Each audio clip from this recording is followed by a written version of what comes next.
Hi everyone, I'm Ben, and in today's video, we'll explore an important legal document, the Deed of Waiver, Release and Discharge. Whether you're a business owner, an employee, or simply navigating a legal dispute, understanding this document can be valuable in settling matters smoothly. So let's discuss what it is, when it is used, and how it is applied. A Deed of Waiver, Release and Discharge is a formal legal agreement between two parties or more, usually to settle a dispute or obligation.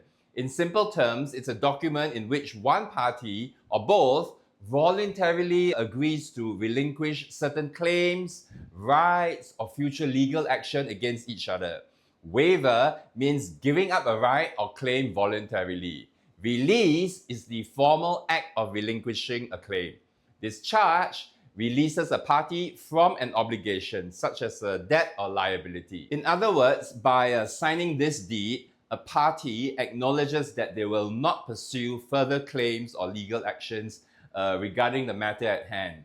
In Singapore, deeds of waiver, release and discharge are commonly used in various scenarios. Let's go through a few typical applications. Number one, in employment termination settlements. When an employee leaves a company, they might agree to sign a deed waiving any claims related to the employment or its termination, such as unpaid salary, benefits not taken, or wrongful dismissal. This can protect the company from potential legal claims post-termination and provide employees with a settlement package or compensation. Such deeds are also commonly used for business disputes, which may arise over contracts, payments, or services. Quite often, parties use a deed of waiver, release, and discharge to settle these matters out of court. By agreeing to a release and discharge, both parties save on legal costs and avoid further litigation. For cases involving accidents or injuries, such as workplace incidents or road accidents, a deed of waiver, release, and discharge can be used to settle compensation in exchange for a waiver. The injured party agrees not to pursue additional claims after accepting the compensation, bringing the matter to a close. Finally, such deeds may be used in financial transactions. For example, when someone is unable to meet their financial obligations, a lender might agree to discharge part of the debt in exchange for a settlement amount. This can also include a waiver, preventing the debtor from later challenging the terms or conditions of the settlement. Now that we've covered the basics, let's discuss some practical considerations. First, the importance of clear language. In drafting or reviewing a deed, clarity is crucial. The terms should specify exactly what rights or claims are being waived.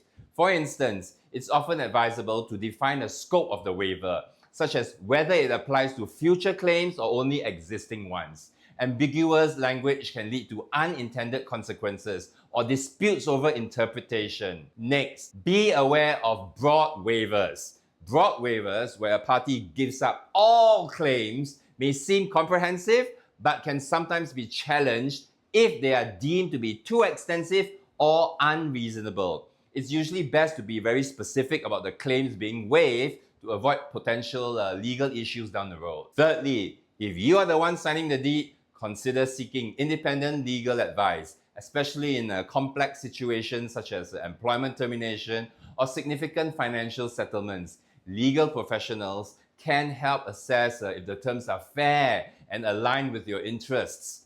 Finally, let's discuss enforcement and jurisdiction.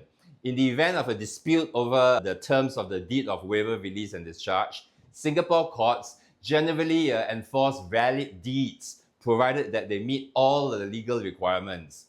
However, it is essential to be aware of any jurisdiction clause, especially if the deed involves cross-border transactions, as it could affect where and how disputes are resolved. So there you have it, a comprehensive look at deeds of waiver, release, and discharge under Singapore law. Remember, while these documents offer closure, they are legally binding and should be entered into with full understanding of their implications. Thank you for watching. Don't forget to like, share, and subscribe, and I'll see you in the next video.